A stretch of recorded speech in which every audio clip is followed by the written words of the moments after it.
It's really hard to keep up with Tesla when talking about price changes. They are known for tweaking them around a lot. So, let's try to figure out why Tesla keeps doing this. And keep watching because at the end I'll say why I think they should kick the habit in the long run. You're watching On Forward. Let's quickly go over the last price changes. As regards to the Model 3, Tesla has reduced the pricing on both the Standard Range Plus and Long Range versions, while increasing it in the Performance version. Same thing happened with the Model Y, with the exception that a few days later they simply stopped listing the Standard Range Model Y on their webpage. That version was going for $40,000, which is a very good deal for a Model Y.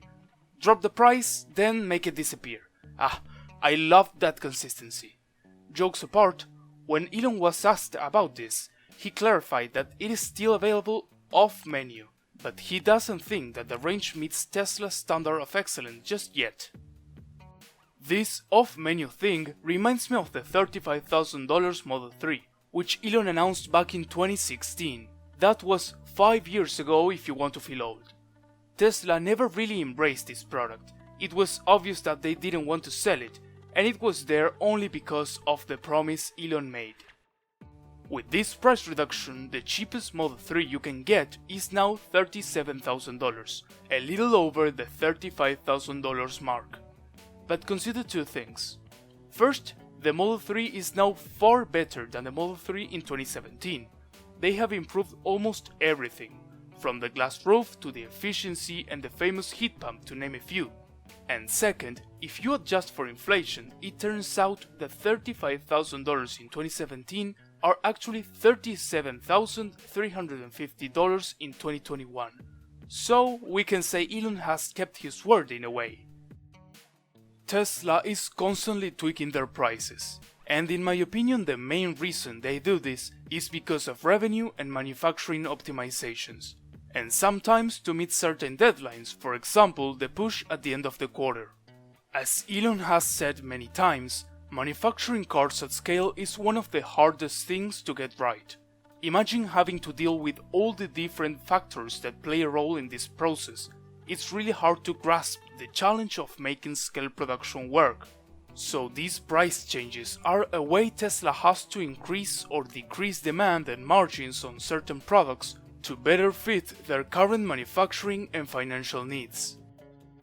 This is a very powerful tool, and Tesla can use it to fine-tune their demand and revenue like almost no other automaker can do. But this is a double-edged sword, as many customers have bought their Tesla only to find out that a couple of days later the price had dropped significantly. Some owners have even organized protests outside supercharging stations and Tesla stores to claim for compensations. These constant and sometimes pretty substantial price changes make Tesla seem a little unprofessional. So here's the thing I talked about in the intro. I think Tesla should and will become a little bit more stable and predictable as it matures as a company. Hopefully without becoming like those low-end giant automakers that can't adapt to any change. That will be 5 to 10 years from now at least, as there are lots of new products coming, and Tesla will have to work a lot ironing all the imperfections and details that arise in the process. As I said earlier, the cheapest Model 3 you can buy now is $37,000. Tell me in the comments if you think this is a good starting price for the Model 3. Personally, I don't think prices will go much lower than that, as they would start to get close to the upcoming Model 2 pricing, which will be Tesla's truly affordable vehicle. This new Model 2 will be coming much sooner than expected, so watch this video if you want to know more about it.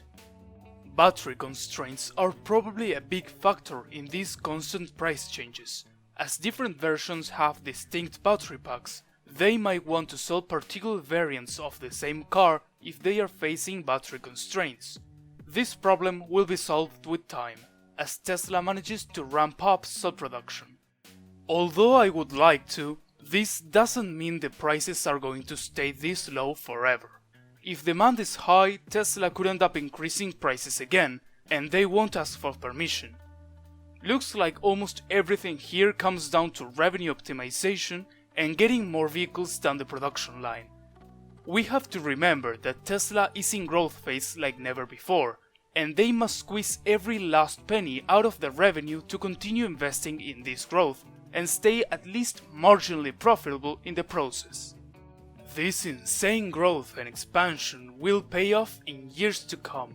As Tesla grows and matures as a company, we'll have Tesla cars on every road of the planet, and I cannot wait for that.